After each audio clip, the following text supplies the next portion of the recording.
AI के इस दौर में कम्युनिकेशन स्किल्स बहुत ज़्यादा इम्पोर्टेंट है। ये हमेशा से इम्पोर्टेंट थी, ऐसा नहीं है कि आज ही इम्पोर्टेंट हो गई है। और इस स्किल के लिए सबसे जो स्टेप ज़ीरो होता है, वो ये होता है कि आप अपने थॉट्स को अपने दिमाग में इकट्ठा कर पाओ और उसको कहीं लिख पाओ। क्योंकि जब तक आप लिख नहीं पाओगे ना, तब तक ये जो स्टेप 1 है या स्टेप 2 है कि अपने थॉट्स को इकट्ठा करके सामने किसी के बोल देना लाइव, जो कि इंटरव्यूज़ में भी आप करते हो, ये नहीं हो सकता है।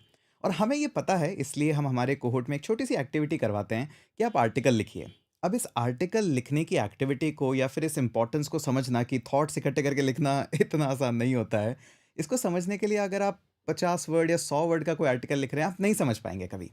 अगर आपने सपोज़ करिए डीएनएस पे कोई रिसर्च किया है, थोड़ा-सा स्टडी किया है, उसको अगर आप 500 वर्ड के आर्टिकल में लिख पा रहे हैं, उस दिन पहली बार आपको रियलाइज़ होता है कि ये जो brain.exe है, ये नहीं चल रहा है। आप बहुत कुछ कहना चाहते हैं बट नहीं कह पा रहे हैं।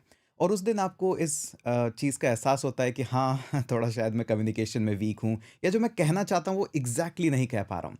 इंटरव्यूज़ में कोई चमत्कार नहीं होंगे। भले ही आपको कितना डीएसए आता हो, कितना डेवलपमेंट आता हो, सिस्टम डिज़ाइन आता हो, लेकिन अगर आप अपनी बात कह नहीं पा रहे हैं तो उसका कोई सेंस नहीं है। अब बहुत से लोगों को तो ये एहसास जल्दी ही हो जाता है कि हाँ यार, ये इम्पोर्टेंट स्किल है और थोड़ी प्रैक्टिस करनी चाहिए इसकी। लेकिन इस स्किल की वजह से आपको बहुत कुछ सुनना भी पड़ेगा। कैसे?